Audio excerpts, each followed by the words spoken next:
Welcome, everybody. My name is Jessica. Welcome to Out of the Box Healing. I'm a Fifth Zone and quantum healing practitioner, and I'm really passionate about personal healing and assisting others on their healing journeys. I'm here today with a friend named Jake. He is a dance instructor, and I've had a chance to take a few dance classes from him. It's been a really healing and beautiful process for me. And so I'm really excited, Jake, to have you here today. Would you be willing to give a little more like an introduction about who you are, your background, and what you do exactly? Sure. So I'm Jake. I run a dance group called Soul Coast up in Salt Lake City. Um, it's a dance style and a community that I've created up here. The whole community is centered around healing, oneness, wholeness, creating safety for each other so that we can essentially rewire and gain trust once again in the masculine feminine dynamic. And then because it's dance, we get to play there. And so I went through my own healing journey as I got back into dance about 4 years ago. Um, and as I was learning and growing and going through my own processes and discovering the different pieces of therapy and whatnot, I was also finding that um, I was becoming more expressive, more open, more connected to my partners. And then I found partners that created a safe space for me. And then I found in those spaces I healed and I was my dancing was better with them. And it was just like this super unique, interesting opportunity. And then because it was beautiful, like right, it's an art form, and because it was visibly different than everyone else on the floor, I started getting lots of people asking me questions. I had people videoing me, hooting and hollering and like cheering me on, and I'm just like just dancing and looking around like, why am I the center of attention out here? Yeah. And eventually I started getting tons and tons of people's numbers. I mean, it was like probably one a week on average or two a week on average at the Westerner. And it was just guys that were just like in awe, like just like, I don't know what you're doing, how you're doing it, but please teach me. Here's my money. And I'm just like, okay. And I had a space, so I started inviting people. People were like, well, do you know anyone that teaches? I'm like, yeah, I mean, I teach. I'm already a teacher. Like I've been a teacher for most of my life. And then learning dance is pretty easy, or it's pretty easy to then teach something that I'm learning or I'm getting better at all the time.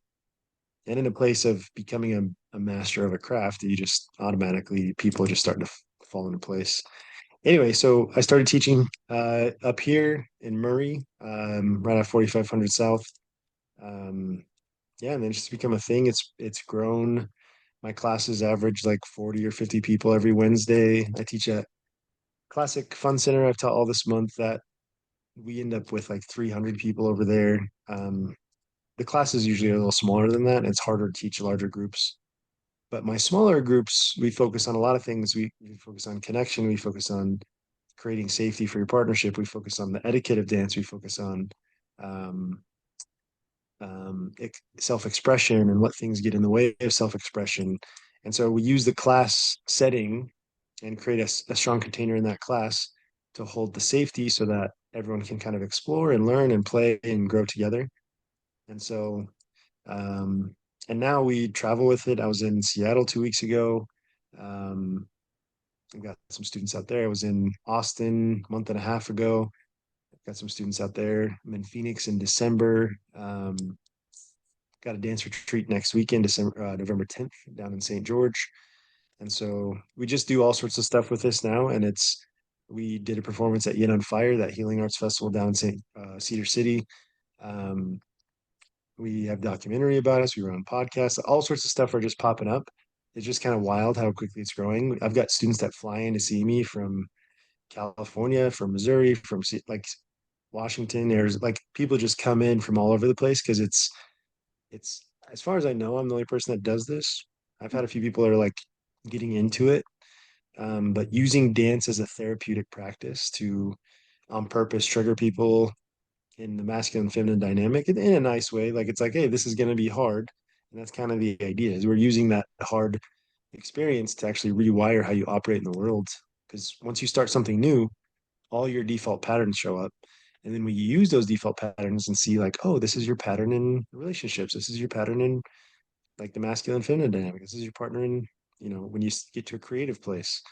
And so we just use those to help people rewire, restructure, and we hold safe containers so that our mirror neurons can match. And as they see me holding a safe space for them and their goofiness or their playfulness or their sensuality, whatever it is, they then can hold that for themselves. And then it creates the ability to self sustain. So we use the community environment to heal.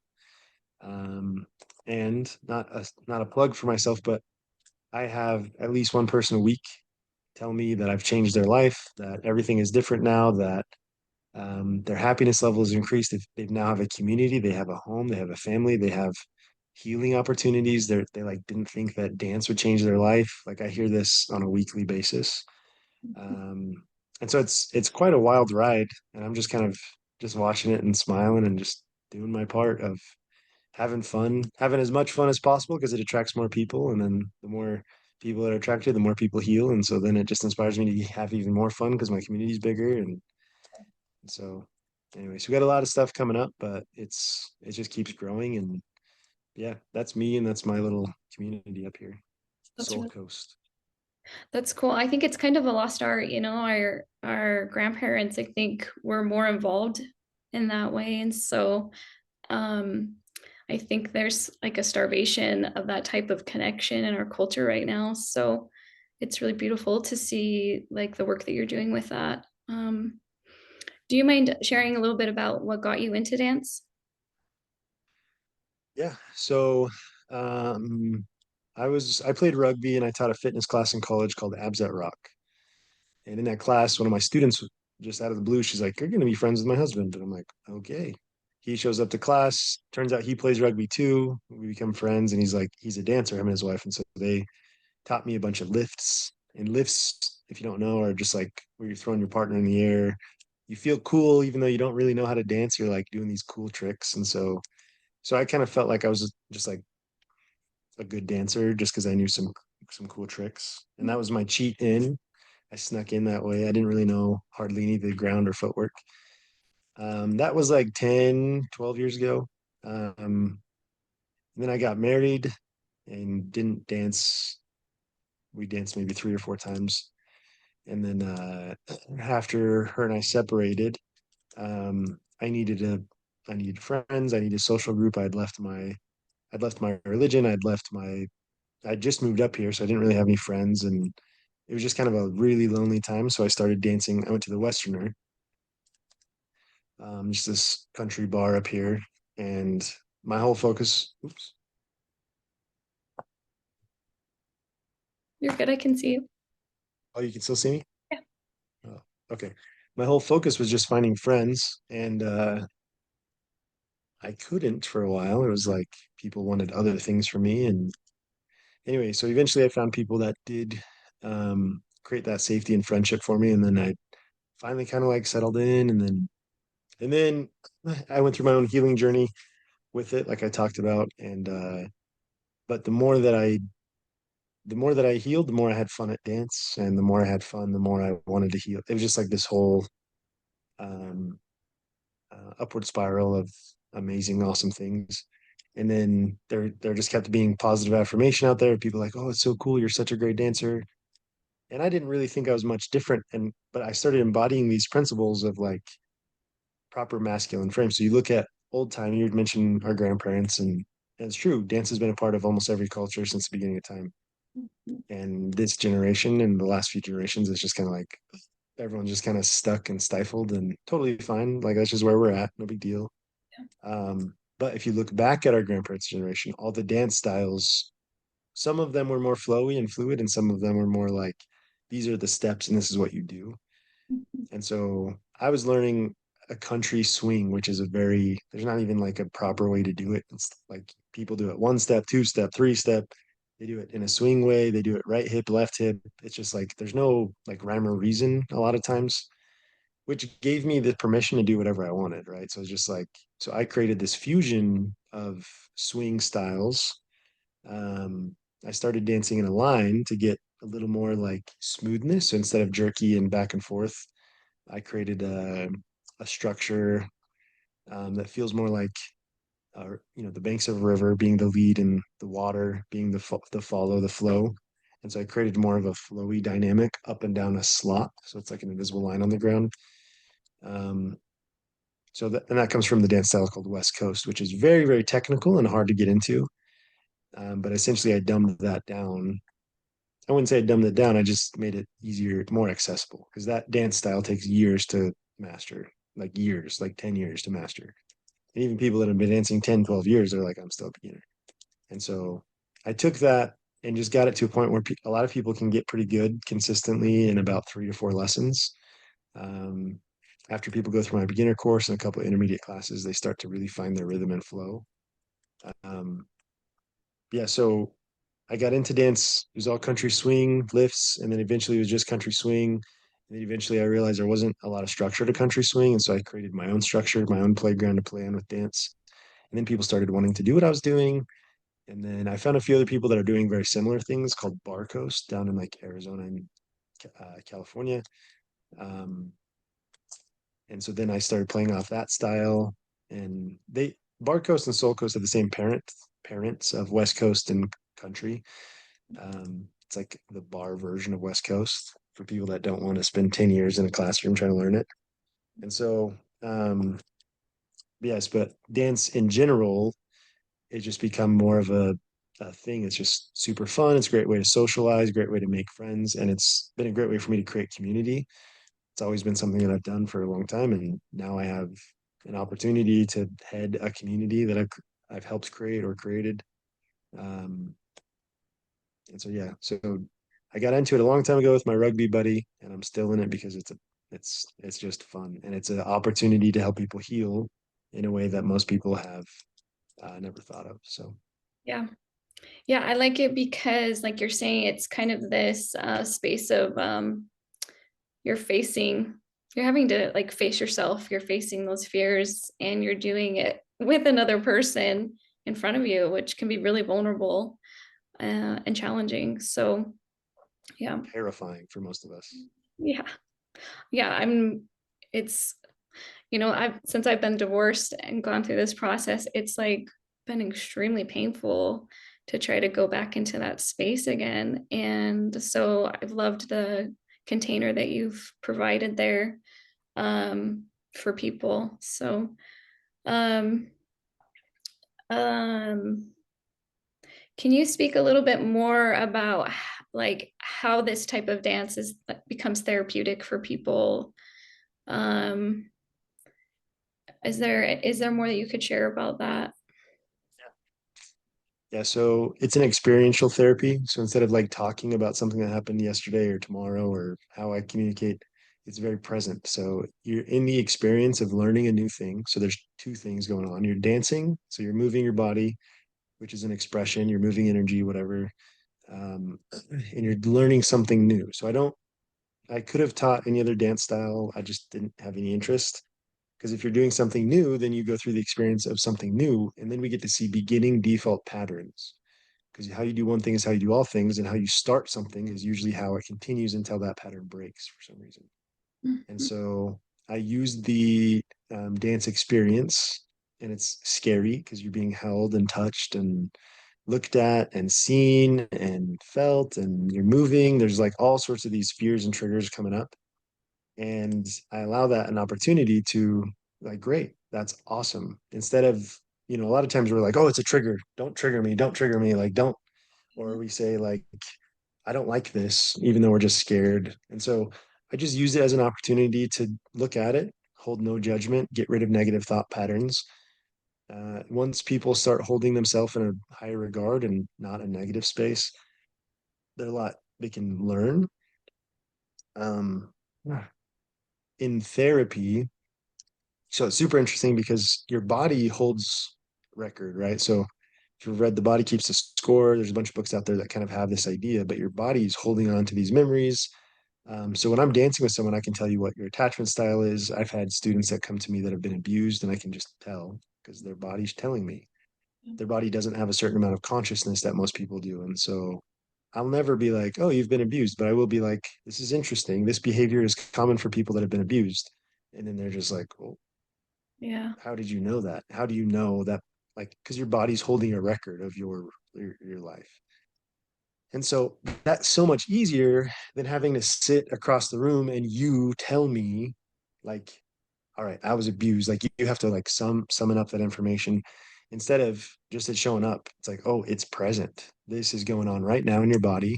Your body is telling me what's happened in your past. And so when people come to me, most people, it's almost like half and half, maybe a third to, but people are expecting to take dance lessons, and then after a minute they're like, oh, this is therapy, and so they go through, and then and then they're hooked because they're like they open up emotionally and they're held in a new space and they're like healing and feeling better about life and looking forward to this safe little container that's created. And Mhm. but yeah, so but we the way we design it and structure it specifically is to get people out of their comfort zone, to trigger things, to show us patterns, and then it allows us a space to then rewire those patterns in the act of creating them. And then when you do that, so if I rewrite a pattern about how I show up when I'm scared, the next time I'm scared outside of dance, I'm more likely to do my new pattern because I've already created a new neural feedback loop for that pattern. And so the more time and space and energy people spend in the dance, the more their life starts to change. And then the more they tell me in 3 months, like, you've changed everything. Like, my whole life is different. Like, and some of these people, I have no idea. Like, they've been to my group lessons 3 or 4 times, 6 times, 8 times. And I see them in a public setting. I'm like, hey, what's up, man? Good to see you. And they're just like, you don't even know, but you've changed my whole life. I'm just like, okay. And then they tell me the whole thing. They're just like, I was not expecting to have my life change from dance, but like my whole world is different because it's the opportunity to change everything, right? Like it's an opportunity to wake up to gain consciousness through dancing. So you're gonna have fun at the end of it. It's like the coolest, like of all the worlds. You're gonna heal, you end up having fun, you end up making friends, you end up getting a new community, you end up like being held in a safe container, you end up learning how to hold safer space for people. And then very specifically, you get to play in your masculine or your feminine dynamic. And so the number one thing that gets people emotional is women don't want to be in their masculine anymore. They want to be held in their feminine. Like they want to be feminine. They want to be in their feminine essence and they want to be held by a masculine frame that can do that. And that like every heart out there that can feel that is like, oh gosh, yes, like that's 100%. And then every masculine, whether we know it or not, we want to be appreciated. We want to be loved and cherished for being a healthy masculine container. A lot of us dudes are doing our best and we don't get appreciated. My lesson earlier today, I was telling her about how the religious culture I grew up in, I literally like did everything I could. I dotted T's, I crossed T's, I dotted I's. Like I literally like did my best to be the absolute best person I could be. And it ended with my entire like smaller organization kind of turning their back on me, thinking I cheated on my wife. Um, Divorce. I lost my position in the church. Like, and I'm sitting here like holding up the scraps of my life and just like, dude, I've been like killing myself for this religion, and I just like everything just turned and dropped and disappeared, and it's just wild. And so all of us need that community, and that was my community. I didn't have anything. I didn't have any friends. I didn't like, and the friends I had were surface level. So anyway, so but by allowing a safe new container for a community, like it completely rewires and restructures how we exist in this world. And Yep. there's not a lot of that out there. I'm looking, I look and I help create different areas, and I'm it's one of my other things that I do is called Soul Cake. And we essentially look for soul chefs, people that do this, do what I do, like with dance on a soul level, create these communities authentically. But at the end of the day, some people have done it, some people haven't, some people need to learn from each other. Um, but yeah, the therapy side is we have a community that we've created, and that community is it's like it does like most of the work of the healing because you're not just getting it from me. I'm not just creating a safe space, but I'm helping these masculine men be appreciated.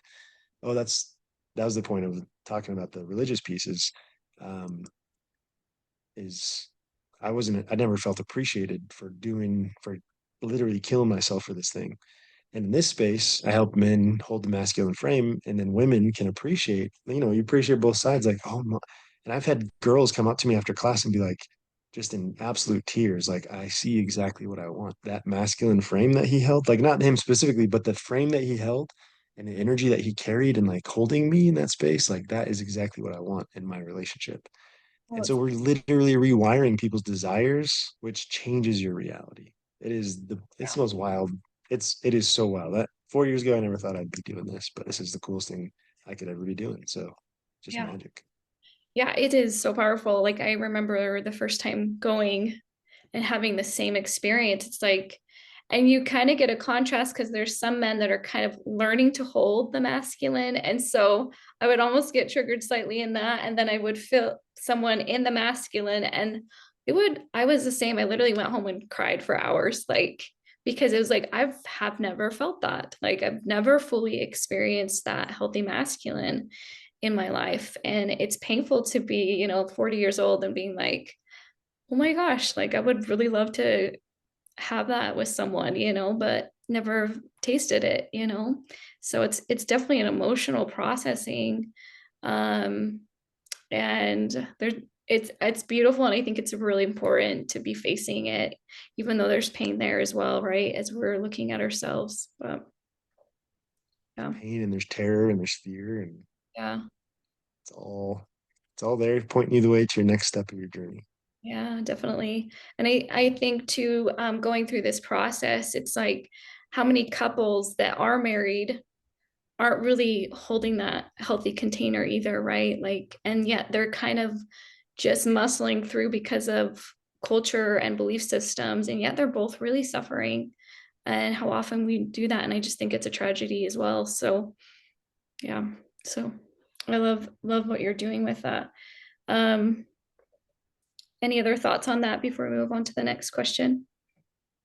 Yeah, just the inadvertent women, like you go through the whole process and women inadvertently lead themselves and they emasculate men. And I get to go through that process with them of like, hey, this is probably showing up in your life. You're probably asking your husband to do the dishes and then you end up doing them for him and you ask him to provide more and then you end up taking more responsibility at work. It's like you're taking away the opportunity for him to lead. You're not holding a consistent frame on your side. And so instead he's learning that if he doesn't pick up the slack, you will. And then he's stepping more into his feminine and you're just inadvertently anyway. So yeah. Yeah. It's such a tricky dynamic because even I think like religiously, we're kind of taught certain beliefs that like I look back on my past relationship that really kept me stuck. I like to think of it as like toxic Christianity because we get stuck in these things of like we should be doing, I think as women. And I think in that way we do end up like emasculating the men, right? Like, Yeah. yeah. Um, yeah, so I appreciate the distinction there. I think that's really important. Before we started the recording, we were talking a little bit about, I was sharing with you about my grandmother and how she had passed away. And in the process of her passing, my sister had remembered a book that she saw at her home. And she went to grab this book, and it had to do with femininity femininity and like a proper way for a woman to show up. And as we were talking about this book, we wanted to just, burn the book and scream because it started going into detail about, how a woman should wear makeup at night and she should have the kitchen, the whole house clean before the man returns. And so I think sometimes like these conversations about masculine and feminine can be so painful because just historically we've really like damaged each other.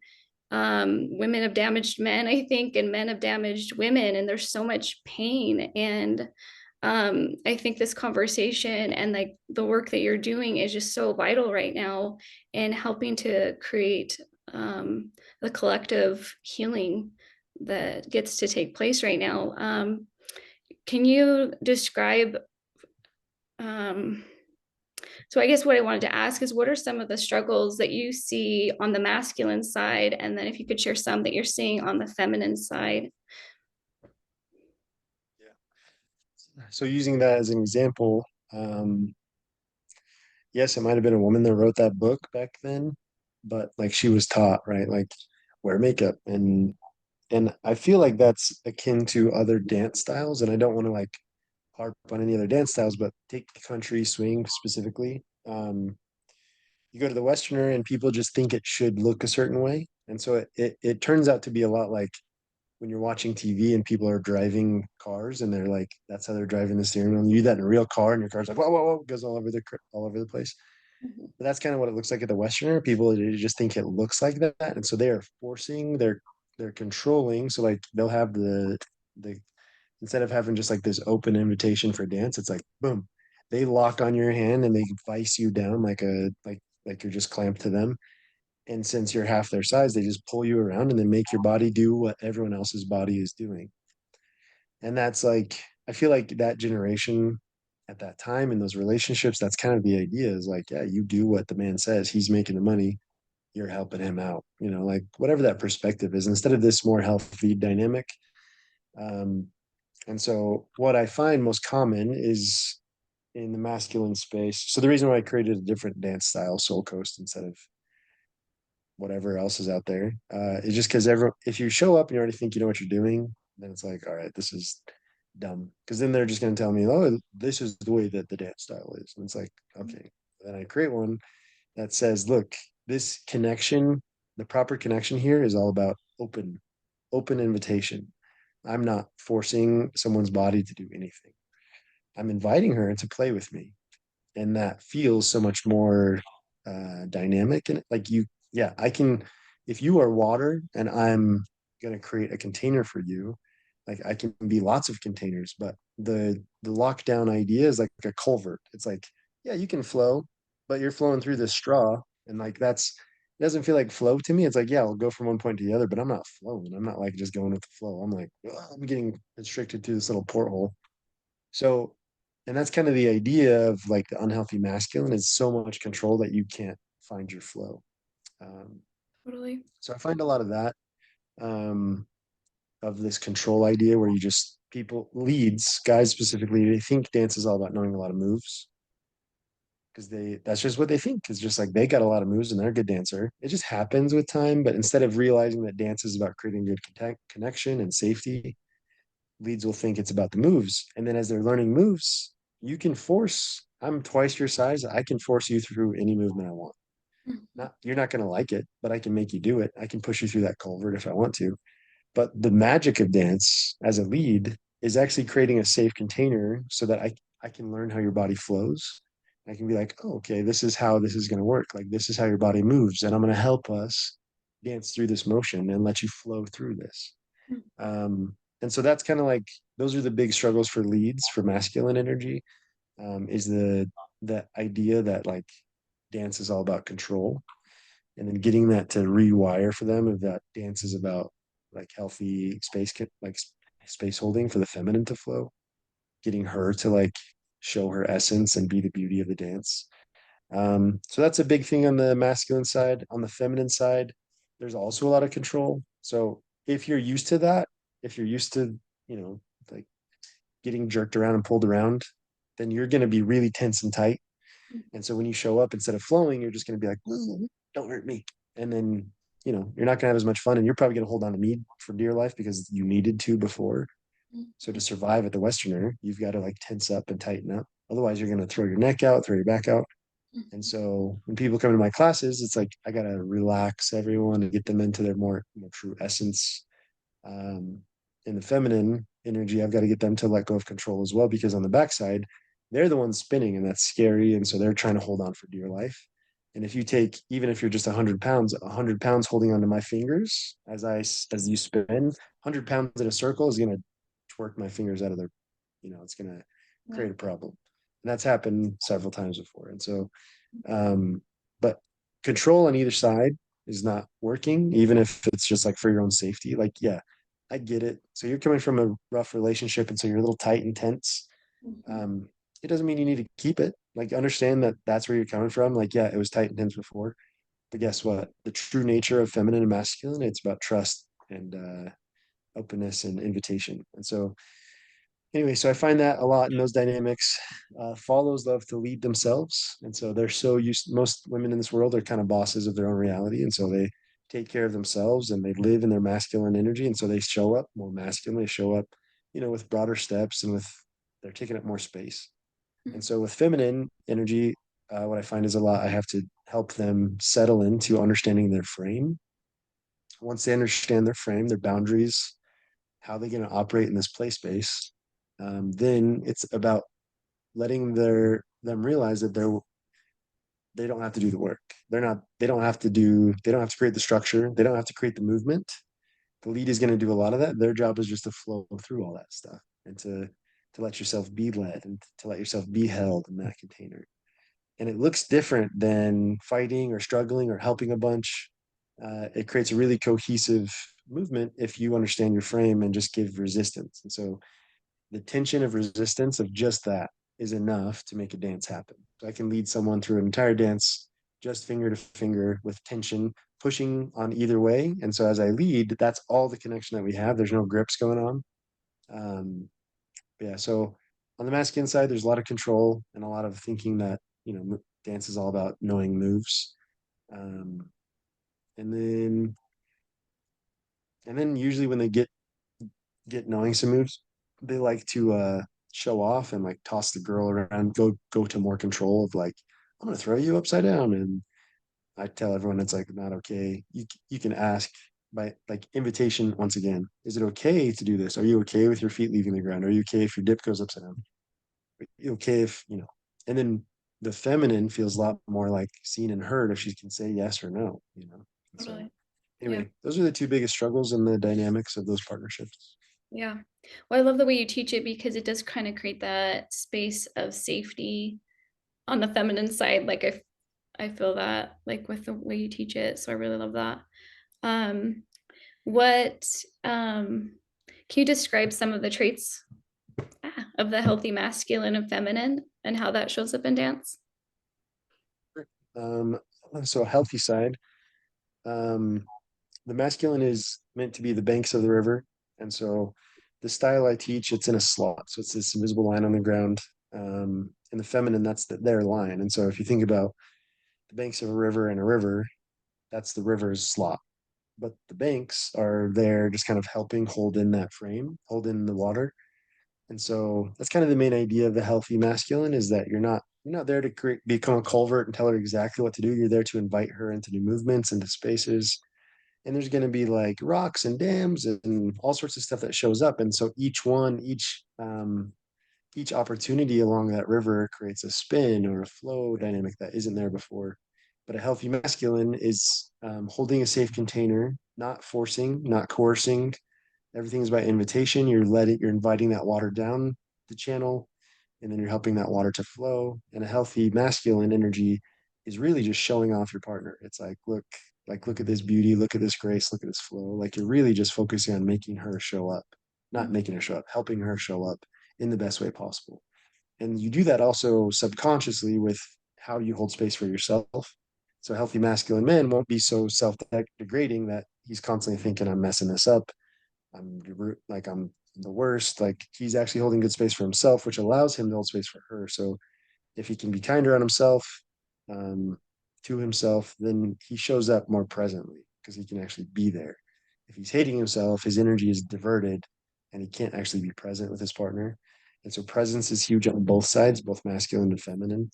Um, but the more you're present and the more you create container by invitation, um, the more the feminine can then trust that she can flow and yeah. And then and then the lead is leading the pace of the dance. So the speed, a healthy masculine man is not shoving her at his speed. So if he's twice her size, he's not taking huge steps. He's actually taking smaller steps so that she can flow in her at her pace. And he's taking time. A really healthy masculine lead is like taking his time. He's not rushing. It's a symphony, and he's not rushing through all the notes. He's really like pausing and letting like every movement be felt and every connection be moved through, and everything is gentle. And yes, you can speed things up and you can have a really fast, fun dance, but like there's still times when I'm going to take like as a lead, I'll take my time, right? And that's really a healthy masculine trait. If you think about going on a date with a guy, you don't want him to just rush everything. He's like right to the kiss, right to the, it's like, dude, chill. Let's just take our time, like enjoy all the time, like every moment. And so, and then this is one that's not very conscious, but I teach connection in the dance. As a healthy masculine man is actually staying present with you in the dance. And so he's not looking around. He's not like looking for his next partner. He's not looking like checking out other girls. He's like just present with you. He's not, he's sharing space with you. And then he's really encouraging every little essence of you that gets to come out. He's encouraging that, inviting it and encouraging it. And then once it's out, he's validating it, like smiling and like really approving of every little piece that comes out. And never, it's never like you did it wrong. It's never like, come on, fix this. It's never like you ruined my life by doing that move wrong. Like none of that shows up in a healthy masculine frame. A healthy masculine frame is just like, it's just encouraging. It can be teaching at times. It can be like structural, like, hey, this is the structure of this and this and this. But it's not like you're doing it wrong. This is how it's done. Healthy feminine traits are, they step into their flow. And so they, same thing, they're present in the dance, their energy is there. The feminine very specifically holds a delicate space for the masculine because men in general have a really hard time being okay with themselves, especially in our culture around here. And so the feminine frame of reassurance is so huge. And so if you can get in the habit of just being like, even if it's just energy of just saying like, you're doing a great job. Thank you so much for showing up today. Thanks for asking me to dance. So like gratitude and validation go a freaking miles of distance because leads really struggle with themselves and to be validated and they're the ones asking you to dance. They're the ones leading. They're the ones getting really outside their comfort zone. But the more validating you can be as a follow, it's a very healthy feminine trait to just like sit there and hold space for the masculine and let him, like you were saying, you come to class, there's people that are learning to hold their masculine frame better. Hold space for that. Like it's okay to struggle. I struggle too, but to just hold that mutual understanding and space. No matter what level someone is at, you will make them a better dancer, 100% guaranteed if you can hold a good space for them. You just help them feel like $1,000,000 and they're going to show up a million times better. They're going to be leagues better than they would have been because they just know that this is a safe place for them to learn and to explore and to play and to connect. And so feminine traits are interesting because it's a lot about reassuring your partner that, and the more that I feel that in my partnerships and of them coming out and them expressing themselves, the more it invites me out of my space. So the feminine leads the play of the dance. They lead the connection of the dance. They lead the flow of the dance. And so as they start moving through music and they're like flowing and like the lead then gets to follow them in their lead of the flow. And so as you get into movements that are very invitational of like, all right, let's play here. Then you can start grooving with the music and move down that slot without, it's not just like move, move, move, move, move, but it's like we're going down the slot, we're taking our time, and that's when both of us get into our like actual rhythm and connection. And then the follow is actually leading that aspect of the dance. And then she's not leading herself, so she's not just doing moves. And a lot of times on the unhealthy side, we talk about this, they'll lead themselves and they're just staying connected. But it's like I'm doing my own thing, and that's not entirely healthy especially in the dance space, but in life too. Like in specifically in the dynamics of the relationship, if you start leading yourself, the guy is like, well, what's the point of me? Like, why am I here? And whether we like it or not, masculine needs a purpose. If that structured banks of the river isn't doing anything, it doesn't really want to be there. It's gonna find something else to do. And so giving them the opportunity to help you flow, and you're essentially learning how to flow within the banks in the context of the masculine frame.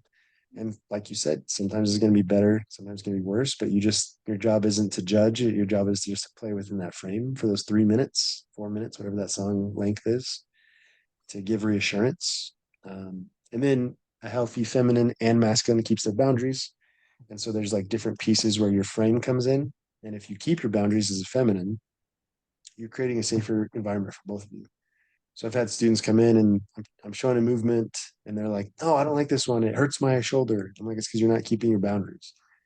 Like you are letting your arm go limp as a noodle. And so it's pinching, it's creating an impingement in your AC joint. And you're acting like it's my fault. But the reality is you're not keeping your frame. So if you don't keep your boundaries, you'll get hurt and then you'll blame your partner. It's easy. They hurt me. They pushed me too hard. But the reality is, if you would have kept your boundaries and kept them away out of your space and kept yourself safe, we wouldn't have been having this discussion because no one would have got hurt. And so in relationships and in dance, so many times we don't hold boundaries. We just let people walk all over us and then we get mad at them for hurting us. But they're just trying to dance, right? They're just doing their thing. We're doing our thing. But because we don't have boundaries, we hurt ourselves and we act like it's their fault. And so keeping good boundaries is really important as a follow. Um, Even at the end of the dance, this is for both sides, but at the end of the dance, people get uncomfortable because, like it's it's potentially a meat market for people when you go dance in the wild, and people will dance and not know how to say thank you and walk away to create a safe container for the dance. Instead, they just sit there and are like, "Are you gonna keep talking to me? Uh-oh." And then they just let it happen. And then they don't like the person because they're talking to them too much. They never created the boundary of saying thank you so much and walking away, because that ends the dance, closes that container, lets you move on. Instead, people let it drag out and then they start disliking these conversations and like this person won't stop talking to me and they're acting like it's the other person's fault. And the reality is you didn't create the boundary of saying thank you and walking away to let them know that the dance was over. And so that happens in relationships all the time. People drag it on and they inadvertently hurt each other because they can't, you know, they start talking to someone else while this person's talking to them, whatever the case is. Um, so it's important to close the container afterwards because that is a boundary. It's saying like, "Oh, thanks, that was awesome." And then you go on to your next dance, your next 3 minute relationship. Yeah. Well, it's super powerful because I think I mean I could definitely see in myself these things you're saying, like even just the boundary part. It's like, do you feel like it's harder for the feminine to hold the boundaries or the masculine, or do you think they're both equally struggle? Uh, Depends on the boundaries, but the feminine have a tendency to hold their boundaries worse, typically. Is But that the masculine frame, you can see it when it's broken, but you can't tell. It's a subconscious thing. You're like something just looks off, but Mhm. you won't tell that their shoulders all the way forward. Their frame is actually broken because they're trying to like compensate and help out the feminine, but they'll be all the way forward, like really trying to help out. It just creates a weird feel. You're just like, I don't know, it just looks weird. But the feminine, if they actually break boundaries, it actually hurts, and so Mhm. it's more commonly seen out there. It's out, but it is more common with feminine. I was gonna say too, because the masculine's so much, the presence is so much stronger than the feminine often. So, like my experience in past relationships is just being dominated like so strongly. Yeah, that's really insightful. So I appreciate you sharing that, Jake. Um, why do you think there's so much confusion in our polarities? I mean, I guess we've talked a little bit about it, but are there other points that you could bring up? Like, why are we going off in our polarities? Do you think? Masculine, feminine in real life. Yeah. I think we just don't trust our partners, and so we don't have clear expectations and boundaries. So instead of knowing that the masculine's job is this and having that communicated, the feminine is like, they've stepped into the providing role too, and totally fine. But if it's communicated, it's so much better than just being like, I have an unmet expectation that you are going to lead and you are going to be the breadwinner. And here I am not communicating my part and saying, so I'm not keeping my boundaries, whatever the case is. But anyway, the communication obviously could definitely improve. Um, but really the actual boundary um, of like, this is the play box that we're playing in. So like for dance specifically, we illustrate this is how you play together. This is what the masculine does. This is what the feminine does. This is what the lead does. This is what the follow does. In relationships, we don't do that. We show up from our parents or whatever culture we're coming from, the idea of the masculine and feminine. We don't have open communication about, hey, these are my expectations, these are my agreements, this is what I'm going to do in this partnership. And so we show up with, and then one side will have expectations because their dad did something. And then because you don't do it, suddenly like they hold a grudge against you and you never hear about it till 5 years later or whatever. But the sandbox that you're playing in a relationship isn't clear. and there's no classes of just like, hey, this is what a good one does. And then, but having that expectations and agreements laid out beforehand, it allows you to play so much better. But all of us are coming from chaotic leads and follows. And then we show up and we just try to dance together. And you're dancing cha cha, this guy's dancing merengue, and someone keeps showing up that's trying to dance like um, flamenco in the middle. And you're just like, what the hell is going on? Like, there's no boundaries, there's no rules. It's just wild. And then we all get mad at each other because the rules are all different. And Yeah.